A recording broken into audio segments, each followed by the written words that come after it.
Friends, तो हम लोग लीनियर अलजेब्रा का वीडियो लेक्चर सीरीज स्टार्ट किए हैं। तो इसमें हम लोग प्रीवियस ईयर का क्वेश्चन प्रैक्टिस कर रहे हैं, PYQ क्वेश्चन। तो आज हम लोग एक क्वेश्चन लेके आए हैं जो कि CS नेट दिसंबर 2014 में पूछा गया था। 3 मार्क्स का क्वेश्चन है हम लोग का, और यह दिसंबर 2014 में पूछा गया क्वेश्चन है। क्वेश्चन क्या कहता है, देखिए। Let P be a 2x2 complex matrix such that P star P is the identity matrix where P star is the conjugate transpose of P, then the eigenvalue of P are. इसमें हम लोग P का eigen value बताना है, बोल रहा है। Option A में हम लोग का रियल, ऑप्शन बी में है complex conjugate of each other, option C बोल रहा है reciprocals of each other, option D बोल रहा है आइगन वैल्यू ऑफ मॉडुलस 1। उसका जो आइगन वैल्यू होता है वो मॉडुलस 1 के इक्वल होता है। तो सबसे पहले हम लोग इस क्वेश्चन में क्या गिवन है लिख लेते हैं। गिवन टर्म क्या है हम लोग का, P जो है वो 2x2 मैट्रिक्स है, और P star P equal to identity मिल रहा है। P star P equal to identity मिल रहा है, और P स्टार P आइडेंटिटी मिलता है तो उस मैट्रिक्स को हम लोग क्या बोलते हैं, यूनिटरी मैट्रिक्स। तो हम लोग का यह जो P है वो हम लोग का क्या मिल गया, यूनिटरी मैट्रिक्स मिल गया। यूनिटरी मैट्रिक्स मिल गया। यूनिटरी मैट्रिक्स होता क्या है, एक बार देख लेते हैं। Unitary matrix, a matrix is said to be unitary matrix if P star equal to P inverse, P star equal to P inverse. हाँ, और हम लोग यहाँ पर जानते हैं P स्टार क्या होता है, यह कंजुगेट होता है। उसको किस फॉर्म में लिखते हैं, P ट्रांसपोज का, P ट्रांसपोज का कंजुगेट या फिर P कंजुगेट का ट्रांसपोज, यही हम लोग का P स्टार होता है, जिसको हम लोग कंजुगेट ट्रांसपोज बोलते हैं। P स्टार फॉर्म में है।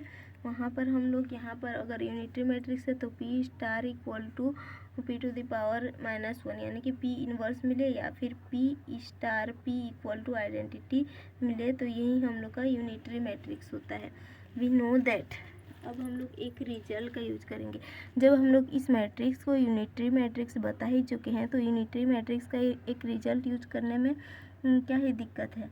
तो अब हम लोग यूनिटरी मैट्रिक्स का रिजल्ट यूज करते हैं। तो हम लोग क्या जानते हैं, we know that unitary matrix, we know that all unitary, we know that all unitary matrix, all unitary matrix of eigenvalue, of eigenvalue is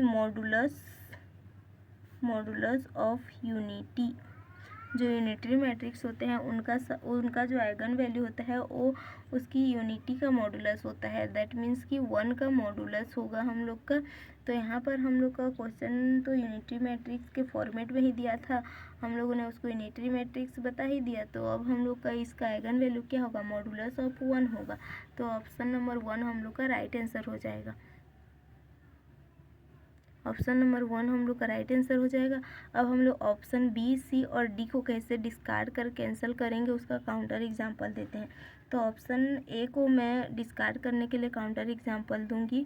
option A के लिए हम लोग एक ऐसा एग्जांपल लेंगे जो कि गिवन कंडीशन को सेटिस्फाइड करना भी चाहिए, और उसमें जो आइगन वैल्यू है वो कॉम्प्लेक्स कंजुगेट नहीं, रियल नंबर नहीं होना चाहिए, कोई कॉम्प्लेक्स नंबर लेके चलेंगे, और इस कंडीशन को सेटिस्फाइड भी करना चाहिए। तो मैं एक ले रही हूँ P, let P equal to iota 0 0 iota. तो यहाँ से मुझे P स्टार क्या मिल जाएगा, माइनस आयोटा 0 0 माइनस आयोटा, इस फॉर्मेट में मिला।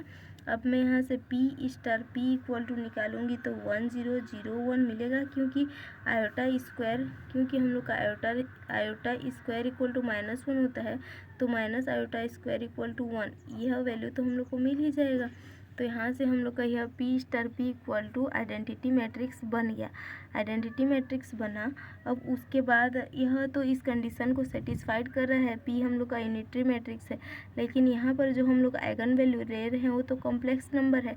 लेकिन ऑप्शन ए में क्या बोल रहा है कि ऐसा मैट्रिक्स का element only for real eigen value देता है, इसीलिए ऑप्शन फर्स्ट हम लोग का कैंसिल हो गया काउंटर एग्जाम्पल फर्स्ट से। अब हम लोग ऑप्शन बी के लिए देखते हैं। ऑप्शन बी के लिए counter example counter example second, P equal to हम लोग आइडेंटिटी मैट्रिक्स को ही ले जाते हैं और यहाँ पर हम लोग P स्टार निकालेंगे तो ये भी आइडेंटिटी ही रहेगा और यहाँ से हम लोग P स्टार P कर रहे हैं तो आइडेंटिटी वैल्यू दे रहा है। तो यह कंडीशन को सेटिस्फाइड किया, लेकिन इसका जो आइगन वैल्यू है वो कॉम्प्लेक्स नहीं है। जरूरी नहीं है कि ऐसा कंडीशन सेटिस्फाइड हो तो कॉम्प्लेक्स नंबर ही हो। तो ऑप्शन बी हम लोग का रॉन्ग हो जाएगा क्योंकि इसमें कॉम्प्लेक्स नंबर बोल दिया है। Option be wrong. अब रेसिप्रोकल के लिए क्या बोलेंगे, ऑप्शन सी।